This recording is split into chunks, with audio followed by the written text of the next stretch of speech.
Hello and welcome to Searching for Service. I'm Joe Kirk. And I'm Chad Larson. And we're excited to have you on today's show. We have a wonderful guest today, Alexa Rundquist, the Executive Director of Rotary District 5950. We're super excited to talk. Second time we've had her. Second time, yeah. Part two. She's a good guest. She's a pretty integral part of Rotary. I can tell you that right now. Yeah. Kind of one of those linchpins. So we're excited to hear more about what. Learn a little bit about some membership stuff, but also what the district's doing, and just kind of understanding Rotary above the club level. Speaking about what the district is doing, there's a great event that's coming up, Chad. Yeah. Elevating Impact Together, Friendship and Funds Fest. Yep. Coming up next weekend, the 27th on Saturday. It's from 8 a.m. to 11:45 a.m. at the Plymouth Community Center. There's a lot of stuff going on, but at bare minimum, you'll be able to come and have some conversation with friends. You can get some pastries. Breakout sessions. Yeah, and then they get into some breakout sessions, really trying to support clubs and show some success that other clubs have had. You know, they're going to talk about some of the music festivals and how big those have been for clubs, talk about some pull tabs. Did you say that you can get a headshot too? Yep. That's what's going to bring me there. Yep. You can do a headshot. That they got a professional photographer. So for your LinkedIn profile, your social media profile. Does it cost anything? Nope. It's free. It's free to attend. And if you're interested, if your organization is interested in having a booth to share the work you're doing, you can also register to have a booth at it. And where do you get the Rotary District website? 5950's website is where the. And if you're having trouble finding it, listening to the show, go ahead and email the show, and we'll get you connected. And I'll put the link in the description here. So if you want to get tickets or get registered, it's a free event, so you don't need tickets. But if you want to get registered, if you're interested in a booth, I'll have that link in our description for the show. Yep. So check it out. I'm looking forward to be there. We're going to have a table there, so you can stop by and say hi to me. We're searching for service. Give us some feedback, or if you got some show ideas, we're always interested. Love it. Yeah. So love it. The Elevating Impact Together, Friendship and Funds Fest. It's hard to say. Yeah, it's kind of a tongue twister. But I get where they're going with it. The funds, because the money drives and brings in more opportunities to serve. Love it. But yeah, check it out next Saturday, January 27th, Plymouth Community Center. Well, I'm excited to get into the interview here. So yeah, we're excited to have Alexa again. You're going to hear some good stories and also learn. That's right. Part of it. So we're going to get into the interview next here, but we're going to take a quick break. And thank you for listening. I'm Chad Larson. And I'm Joe Kirk. We'll be back.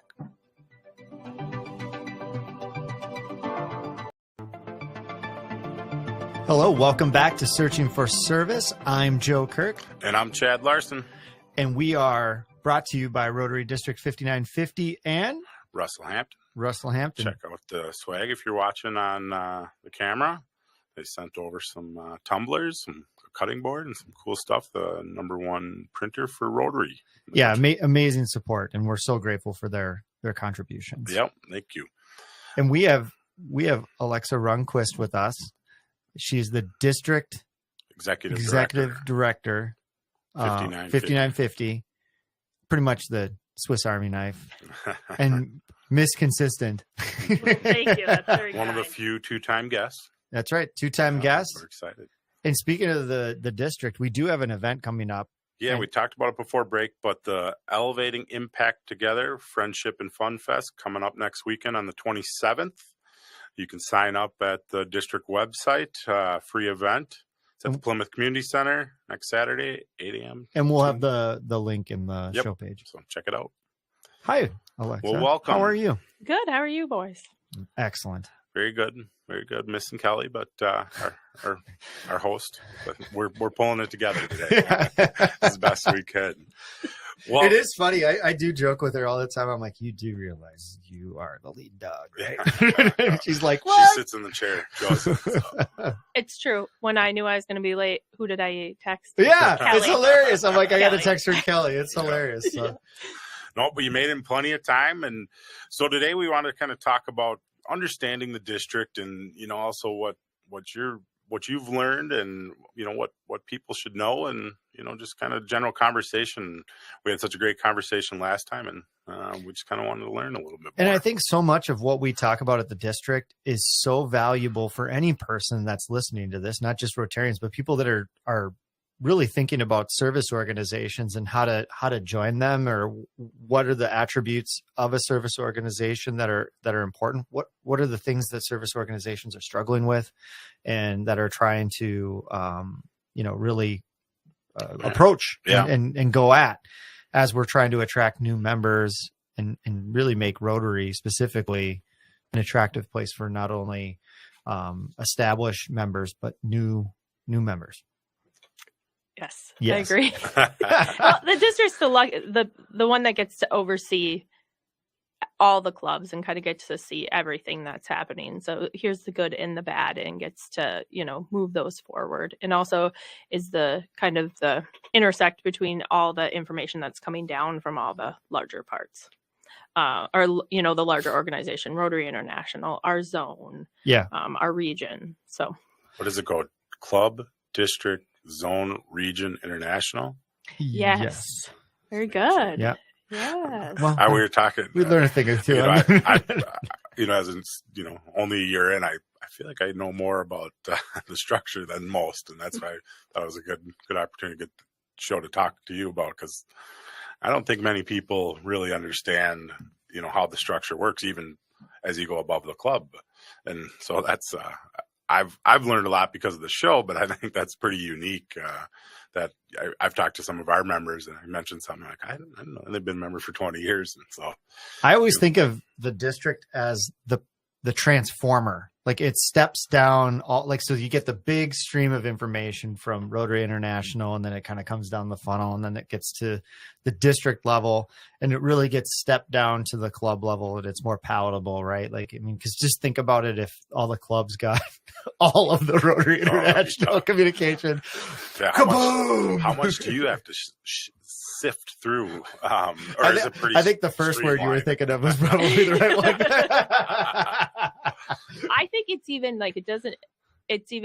it's not from Rotary International, because it breaks down to the zones, right? And then the zones are kind of grouped together, and each of them has a director, and those 17 directors are what make up the board of directors. And I think that's a really important piece that I never even knew about until I went to zone training. And then a lady said, "Oh, you guys don't know how the board of directors is made up?" And she drew a little diagram, and it was like, kaboom. Oh, that makes so sense. But then zone is there, and really zone is to train your district leaders. So Sure. They're the ones that are, filtering it out.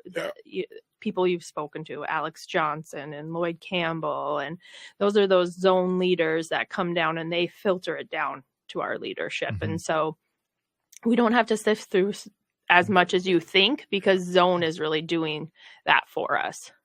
So there's multiple transformers. Exactly. To use my analogy. Yes. All I can picture is like a transformer car when you say that, that's like what I was the thinking, toy. not the energy transformer. That Yes. made sense when you explained it. So. Yeah. I think of a big pole with the transformer thing. The power pole. The power pole. Okay. All right. Never mind. Moving on. My analogies are so good. So how long have you been in the role as executive director? So in this role, 3 years, and previous to that, it was kind of broken out to organizational and finance. And I did the organizational piece. And prior to that, all I did was registrations for like the fun event you talked about earlier. Because I just did Funds event. Yeah, I named it. I should be able to say it. But yeah, so all I did was registration for that. And that was kind of cool, because that really got me to understand. That's where I met so many people. Sure. And really got to say, like, when I sit at a registration booth, I can know about 70% of the people when they walk in. Wow. Well, and for our listeners too, if you want more backstory on Alexa, you definitely tune into the first episode. You kind of understand why she's here. Yeah. And so like, it's kind of nice in this episode that we get to dive into some of the more, technical things of the district versus, let's not get too technical. Not too technical. Do you know what I mean? But we kind of heard your story already, which is really inspiring for those, wanting to be inspired. Listen to Alexa's first first show is really, really special. But we get to talk about the district today, and we get to talk about, because a lot of our members don't know a lot about the district. And then specifically anybody that on here that's not a Rotarian is going, the what? Yeah. The who? Right. I still hear people say, you hear presidents coming in, what is the district? So, we have so many. First, we have to get Rotary out to the public so they know what it is. Yeah. And then once you're a Rotarian, we need you to understand what the district does and how they can serve you. And then what the zone does and how they serve us. And then what Rotary International does and how they serve us. And kind of that step up. So, but I'm just one person. I think the big thing about the district is it's a huge organizational chart, about 38 people this year. And it's relatively small this year. So it fluctuates with district governor initiatives, and also who says yes. Yeah. Yes. The Rotary way. Right. And that can also fluctuate just given your district governor.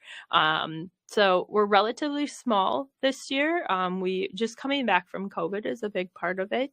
People still, there's a group that doesn't want to get out. We're still getting our feet back in.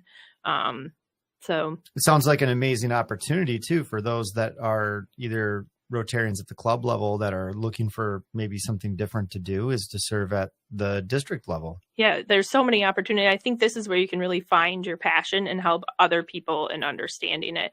My husband is an assistant governor. He loved mentorship in his job. And I said, I think you would be great mentoring other clubs. And so he's an assistant governor. And what that looks like is they kind of have anywhere from 5 to 7. It's just it's geographical in this case. And he has 5 clubs that he works with just to mentor them and share information. So not everything has to come from one office or one voice, or different approach, different way of thinking. That's a really good opportunity. We're always looking for those. And the best thing about assistant governors is you can say, I want 2 clubs or I want 20 clubs. Sure. Well, you kind of pick. You can kind of pick. Time, but also geographic, I'm sure too. Yeah. So as you go in greater Minnesota, it gets really widespread. So you have to travel a lot. So like in the Wilmer area, they split it. They only each have 3 clubs. And then if you get into area 3, which is like your Edina, Eden Prairie, the Southern Metro, they do a lot more clubs because it's just not so time consuming. 5-minute, 10-minute drive between. Exactly. Or Edina, 2 in the same same place. Yeah. As we were talking there, what is the thing that drives people to get active at that club level? I mean, you have your husband, you've done that, but is there something that drives people, or is it just getting exposure? The district level or the club level? I'm sorry, the district level. Okay, perfect. I was Thank you. Is there kind of an entry point? I think it's when they see, I don't know so much an entry point, but I think being asked, that's a big thing, right? So being asked, because not everybody knows those opportunities out there, but it's when you say, for example, like, oh, hey, Joe, you've got such a passion for food shelves, and I'm looking to do something with food shelves. Well, if he's already inspired by that and knows how it changes people's lives, he's most likely your best advocate out there. We have our just elected, so it hasn't been voted on by the clubs, but district governor, he has a deep passion for the foundation, and he truly believes in that. And so he's a champion for that simply because he believes it in his heart. I don't have to tell him anything. He doesn't need a lot of education because he already believes it. And I think that's the big one. Yeah. I think the entry point, really often they don't seek us, we seek them. Yeah. So a lot of going to meetings and just observing and talking, and try not to sit with your friends, but sit with the new people so you can learn about them. And what are the roles specifically in a club that have the most interaction with the district? So obviously the club president's going to have a lot, but are there other roles that have more interaction with the district than others? Yeah, I think there's really the kind of the 3-legged stool. So our president-elects have a lot of interaction, and we really, in the last 3 years, have really pushed to have more interaction with them, to educate them. They do get training from a zone team, from a president-elect training seminar, but that doesn't give them the local training and some of the nuts and bolts, some of that computer knowledge I've talked about before. Even now, they wouldn't hear about the podcast. So those are things that we're doing locally. So we touch base with them monthly. We touch base with our presidents quarterly. And that's like face-to-face on a computer, like a Zoom meeting or something. Yep. And then the other ones would be your foundation chairs, your membership chairs, and your public image chairs. Interesting. Yeah.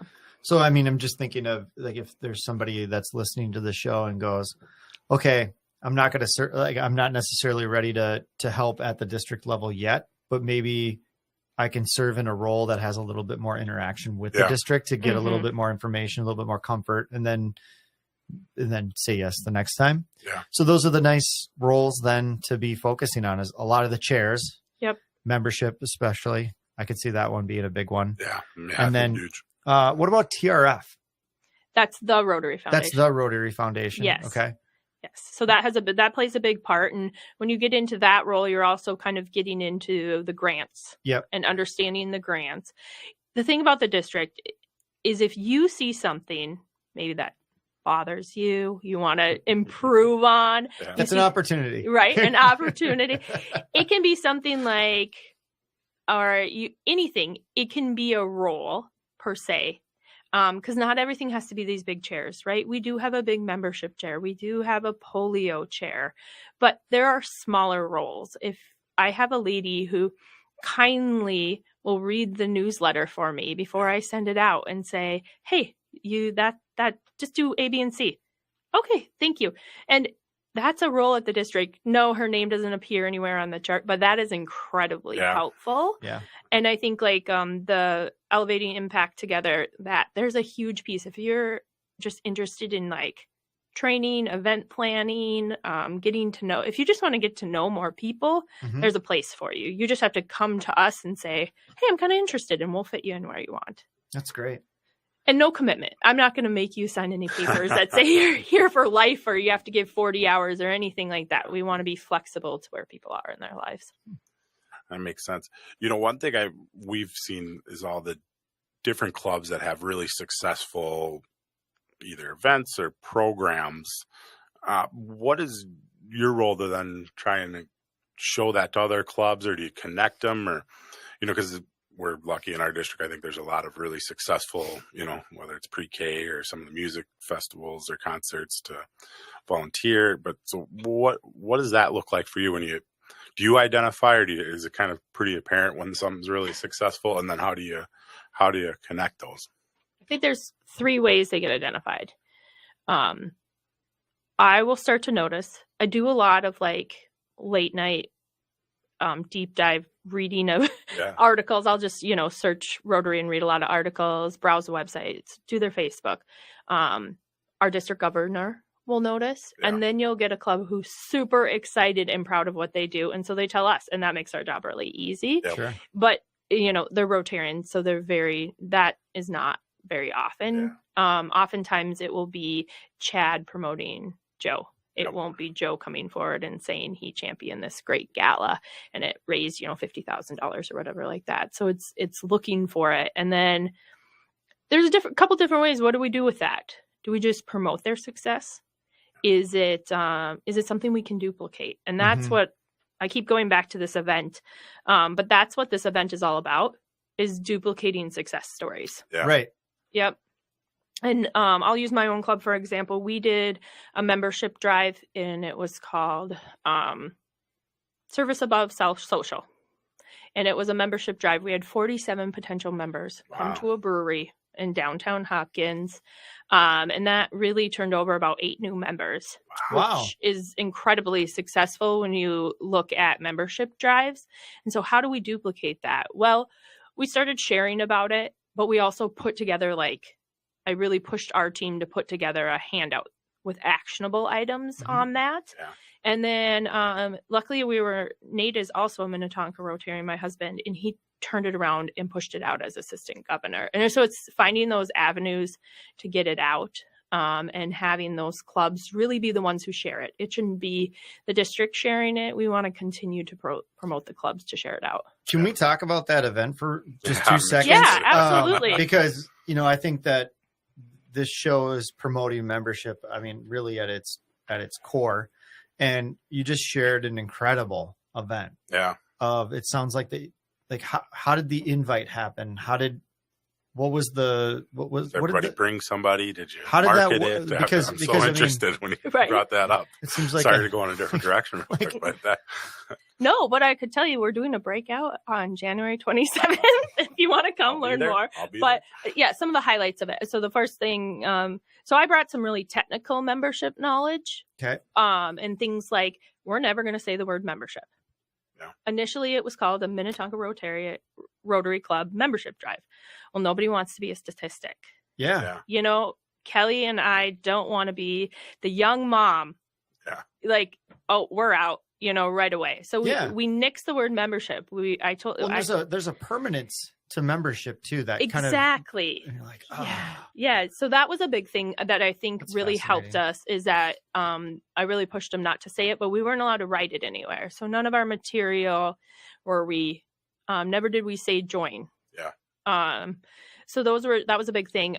We spent a lot of time, using Canva to make a nice looking graphic. Yeah. You know, so it makes a difference. We had a professional looking graphic, and then we printed them for a little bit higher cost on a little bit glossier paper. And I do think that brings notice to it. And we used not just Facebook, we used Meetup, we used Eventbrite. And then we did personal invites, handwritten invites. Yes. On the glossy paper to everyone who has touched our club in some way.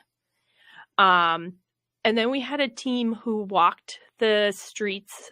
Hopkins is if you're not familiar with Hopkins, it's got a real true downtown. Yeah. Even though it's in, Minneapolis suburb, but it's got a true downtown. And though we're from Minnetonka, our roots started from the Hopkins Club. Sure. Yeah. And so our event was in Hopkins. And so we walked the streets of those businesses, and a group of 4 members went into each business and told them about the event and gave them an invitation. Wow. And so that was a really big thing. And then on one evening, we had a bunch of extra invitations. What are we going to do with them? We drove the neighborhoods next to where we meet and stuck them in the mailboxes, and we actually got someone. Oh, very cool. You literally just described my business. But no, what I gotta say is, first of all, congratulations. That's a really successful event. And I think that you guys identified the most important component of it is just bringing people together. It's not about membership. It's not about joining. It's about exposure, right? It's about just getting people to it. And I think that that's the biggest hurdle of anything. Well, not starting at a club meeting that's structured, right? I think that I think that's an important aspect, because that can be intimidating. Mm-hmm. I've not been successful in bringing too many guests because and I get it, because it is a structured event that, I think that aspect is probably really important. I think, Joe, you said a really important thing. You just described my business. So, yes, you have knowledge. This is what you do. And so often we turn that, I don't know, Rotarians kind of turn that off in their head 100%. That they're successful business people. And we need to look to those skills to turn it around. And you mean generating meaningful relationships will drive Rotary membership? Yeah, but it's so crazy. Funny that Rotary has always stayed in this box, and we need to take it out and put it on our desks, and we need to use the skills we learned from Rotary, but flip it around. And when we talk about getting younger members, I have a good friend that's a Rotaractor, and we talk about that. What does that look like? Well, she said, I spent most of my college career was online. And then everything after my networking was online. And She's like, I don't know how to network in person because of COVID. Well, that's easy. Let me help you on that. But we turned that off. And so I think that's a really important piece. And then exposure to the community. One thing that we did is we brought in not just Rotarians to speak, but we had people who had gotten money from Rotary. Yeah. Oh, cool. Yeah. That's wonderful. Share the stories. Yep. That makes sense. And I don't know about you. I know that I can be better about inviting people to Rotary meetings and to, being more proactive. I'm as social as it comes. And I'm one of the things that I tell people, I'm like, gosh, I can connect you to anybody, anywhere, to anything. And then you go, well, wait a second. Why am I not doing that for Rotary? Because Rotary is that on steroids. Yeah. so it's funny that you say that. There is a disconnect. There is a true disconnect that's happening with me as a member, or now you think of somebody who's not a member, and you go, that disconnect has to be even larger than that. And it's the word that I came up with when you said you took out membership and you took out joining, permanence, is you took away the permanence, and instead you made it very just come and check it out. Yeah. Does it work? Great. If it does, sweet, join. If not, thanks for coming and supporting. Appreciate it. Because now those 47 people know about Rotary, and they'll think about it in a new way. They'll look at it differently. And sometimes that's just as important as having someone in the seat, is having, a partner out there that knows what you are and says. Are you doing it again? Yes. Actually, we just. In the same place? Yes. We had our planning meeting last night. Love that. Yeah. I'd like an invite to that, please. Okay. The planning meetings, those are just as fun. Not the planning meeting. Well, they're at the same brewery we have the event, so there's a lot of planning per se, and just some friendship that happens there too. I love it. Yeah. Cool. Like, I mean, what a great example of, what I really liked about that case study is it's something that we all can take away and go, wow, I just learned something major. And you don't even have to be a Rotarian for this. It's just about getting people together and educating and just exposing people to good people. Yep. And wherever it goes is wherever it goes. If it falls on deaf ears and, you went and you had a good beer and you just went home, fine. But if you were one of the 8 people you said that joined, I think that's what we've come. I can count 8. I mean, that's incredible. You do that. You do that 4 times a year and you get 8 people each time. I mean, that's an incredible return in new membership. And it was funny. There was a Microsoft event happening. So this brewery happens to be 3 floors. There's a Microsoft event happening on the top floor. So everyone had, and the top floor didn't have because it's self-serve brewery. So they didn't have a tap up there. So they would have to come down. And they all said, oh my dad was a Rotarian. What are you guys doing here? And again, that was just another group that had it flash in their mind. They recognized what it is. Getting out there. Yeah. And it goes back to like being able to change the perspective and share that story, getting our own members comfortable. Yeah. With sharing sharing their story, sharing what Rotary is. Because I think people are just I was mentoring a student, a high school student, and he said, I think my mom's a Rotarian. I said, you think your mom's a Rotarian? He's like, yeah, I think she goes to a meeting downtown Minneapolis over the lunch hour every week. And I was like, how could he not know that? Yeah. Right? So that obviously none of that discussion was ever happening at home. He was never able to maybe go to a service event or a social event. Mm-hmm. And so it's opening that conversation up and telling people about it. And that's amazing. And I appreciated the little bit of a tangent because I think it's an important tangent because it actually brings us back to kind of what we're going to talk about is, engagement from the club level. And like, you were showing us some statistics from the survey. And I think we should talk a little bit about the survey because it's super important. Like this is self-diagnosed from Rotary members of the district of how we're doing. Yeah. Share a little bit about the survey just so people understand it. Yeah. So in 2019, we did a membership survey.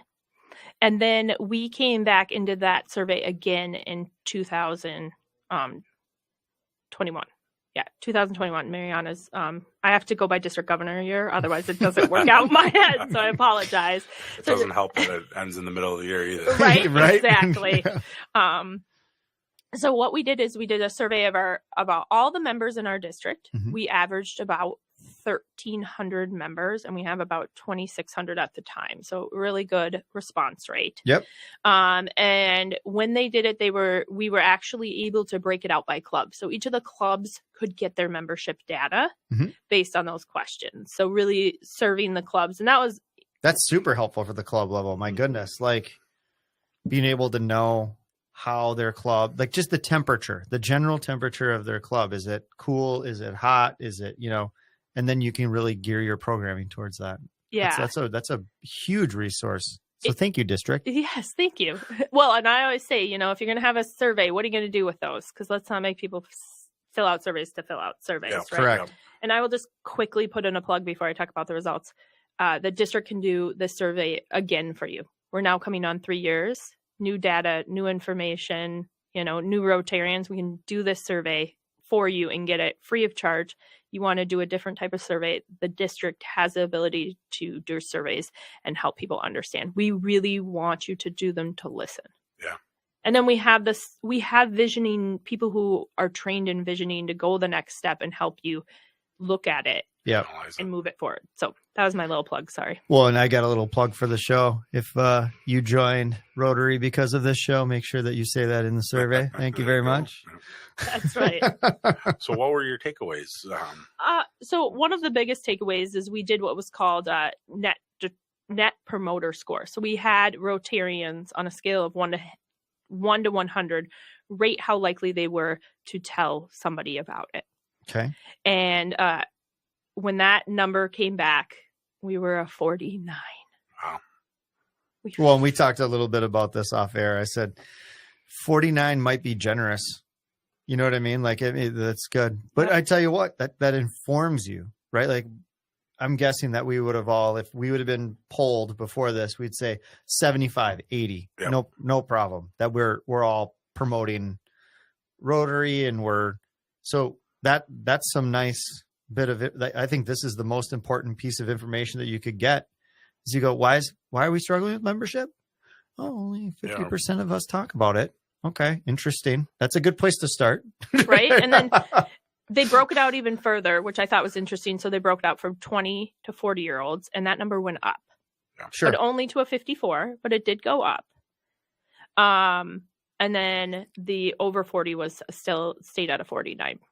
Yeah. Okay. And then so it's like looking at why can't they? Do they not have their elevator speech? Or, is it simple as that? Yep. Or, do they not know how to talk about it? Or is it that their experience is bad? And we did have this survey was actually not done in-house. This was contracted out by a company. And third party? Yes. And so they were able to kind of walk through that with us. And there's 160 pages of commentary on the district website if you really want to dig deep into it. Yeah. You think the commentary section of the Star Trib is good? I bet you that's really good. Letters to the editor. What's really fascinating is, something I was thinking about is, and we talked a little bit about this in another episode, is we talked about how that first year is really interesting. Like, I spent my first year observing. Yep. So, it'd be really curious to understand, like, so maybe that younger demographic there's a lot more observation. So they're still trying to figure out what Rotary is to them. So it's really difficult to promote out. Yeah. Now, if you're in I can't remember what the stat is, but I mean, it's over a third of Rotary has been 20 plus years in Rotary. I think you got it figured out by now, and you should be able to promote it. And if anything, you got to be thinking about legacy at that point, right? Like, we've got to keep Rotary going. It's served me so much over the last 20, 30 years. How do I empower the next generation? So some of this doesn't line up, and you go, well, what's happening? Like, what's prompting this? And, I don't know if I mean, I think this is more of like a good discussion question of going, what's driving it? Being a year in, I was talking in our last show, I still don't have a good pitch or, the right way to talk about it. And, the first thing everybody says, well, isn't that all older people? And I said, well, no, that's not the reality of our club and not the reality of what I've seen, but I'm still not doing it right because I don't bring up people as guests, but also I don't fully feel I have the right pitch. Pitch isn't the right word, but the right way I should speak about it that value proposition connected for me, and I think it would connect with people. But when I've talked about it, I'm missing something, and I don't know why. So I'd be interested if you have ideas on that. That's a put you on the spot. Yeah. I don't know that I had a pitch, honestly, until I had to come on first time on my podcast, and I I spoke to a district governor who gave me some advice. And she said, well, what would your elevator speech be? And I was like, oh, no. Yeah. I don't know. And so I had to really think, like, why am I? And then I had to turn around and tell that story. Yeah. And I knew it had to be in story form, right? So last night, one of the things we were talking about at our membership meeting is they said, well, Alexa, we want you to stand up there and we want you to give some facts about Rotary. And I'm like, no, nobody cares.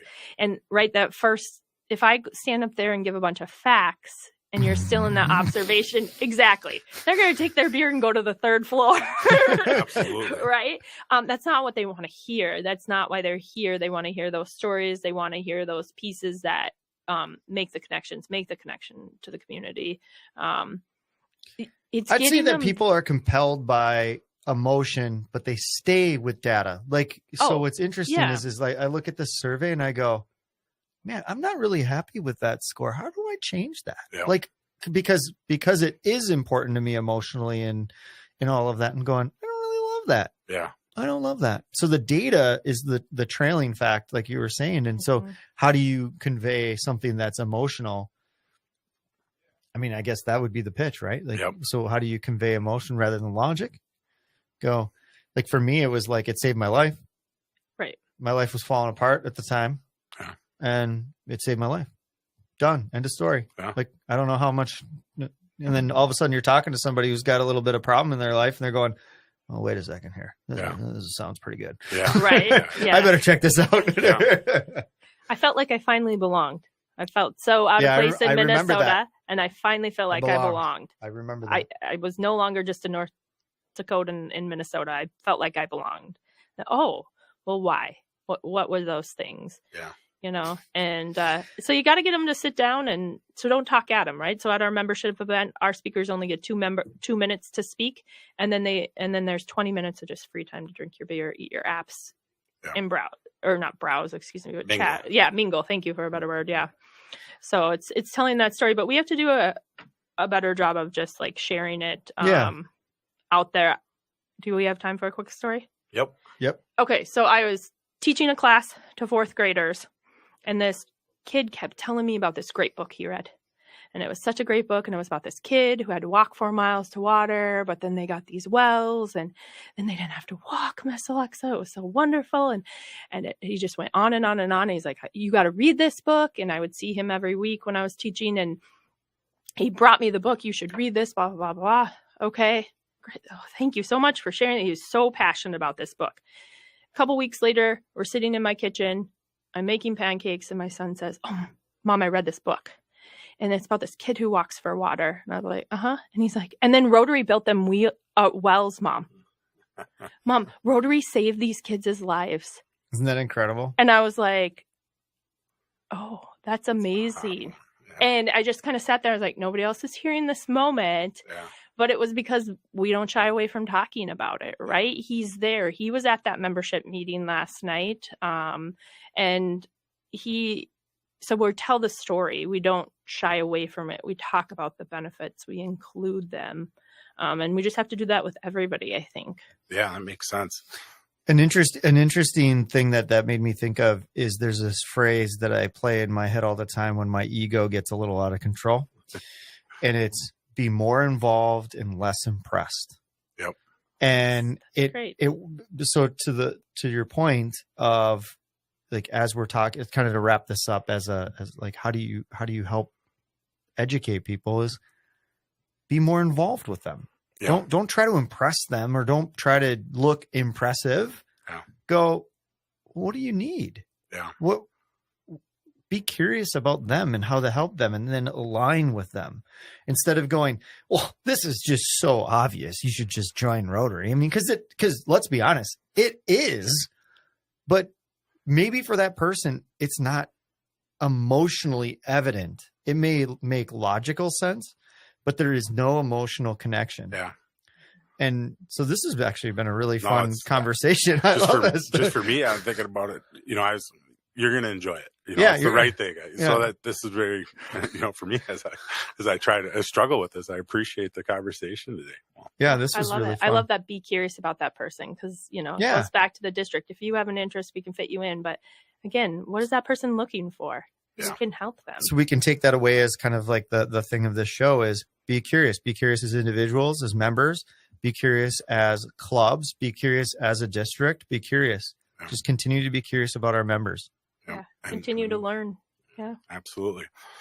Well, thank you for joining us today. It's been a great show. I feel like we could go for about 2 more hours, but time goes by fast. It sure does. Well, we'll be back after the break. You're listening to Searching for Service. I'm Chad Larson. And I'm Joe Kirk. Be back.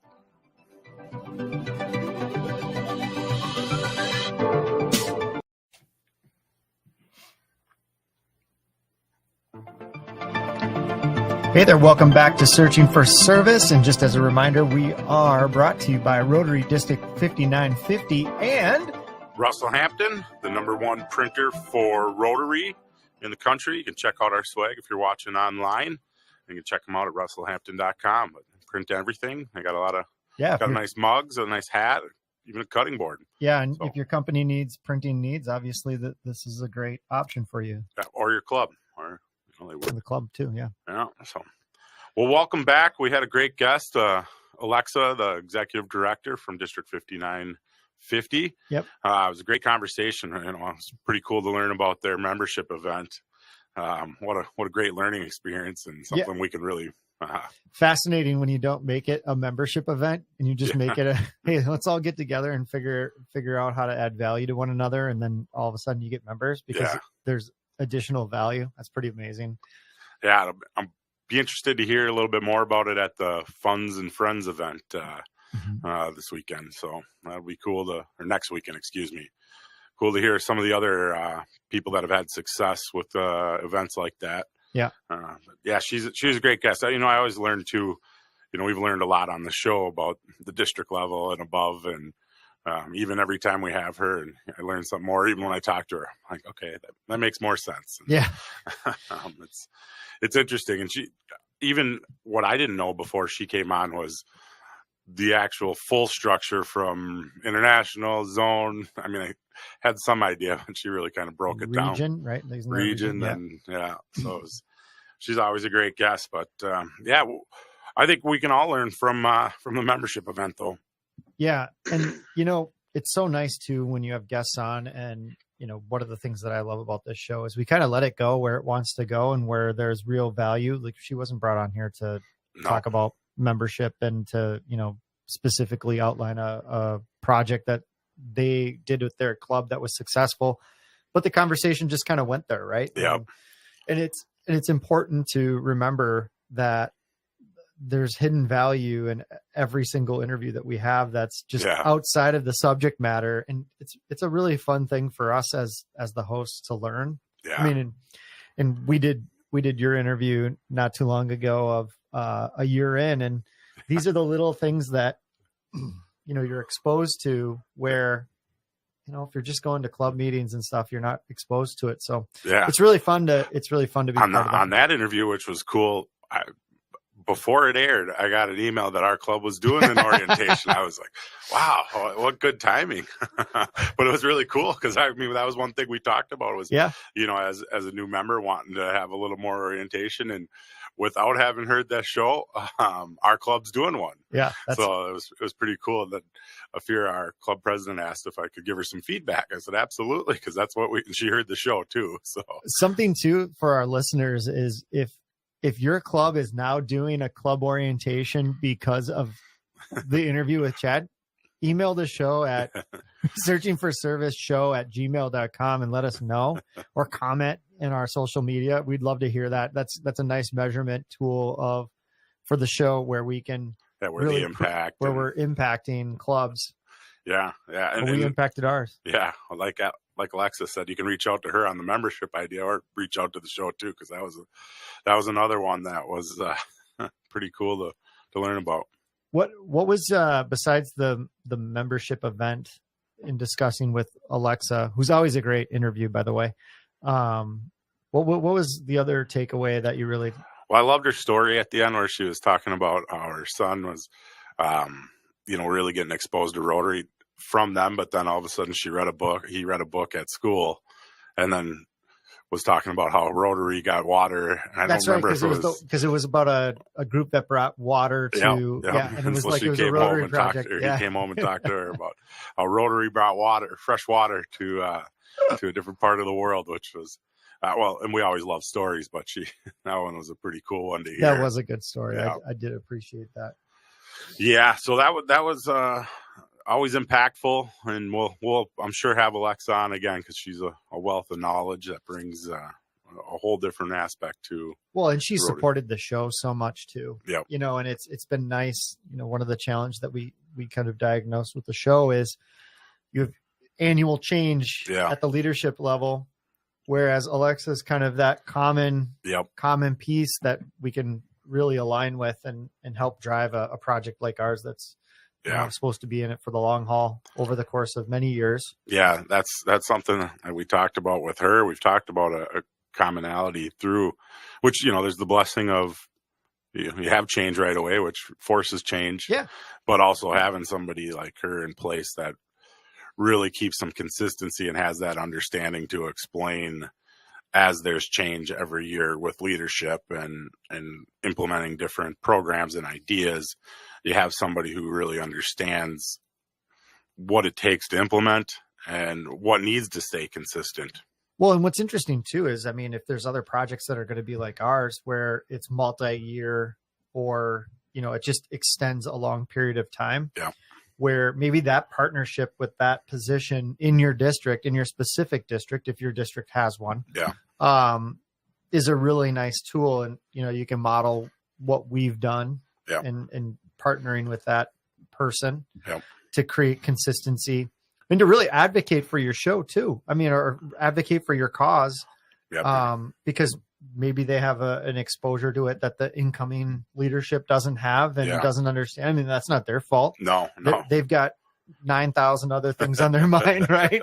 And, they've probably got their preloaded objectives and that's great. And ideas. Yep. And so maybe as a really good takeaway from this last episode with Alexa and kind of our learning process over the last few months has been, if your project is ongoing longer than the term of your district governor and or your president, if it's the club level, a really nice alignment is that district. Yeah. And if you don't have that, finding somebody that is that consistent at that level. There's always somebody. Yeah. I think there's more, we've met people through the show that have that consistency too. Mm-hmm. So finding I think of Mary Brindle in our club, right? Like she's like the consistent piece that goes. And there's always, I think most projects, if not all, are not looking to be short term. Yeah. That's why we do this, is to have impact, and you grow impact. Love it. What a great last takeaway. So Alexa, thanks for joining us. Yeah. Thanks for listening. We'll see you next week. And as a reminder, it is time to start searching. Stop searching. Stop searching and start serving. There we go. We got it. Stop searching and start serving. Thanks for listening.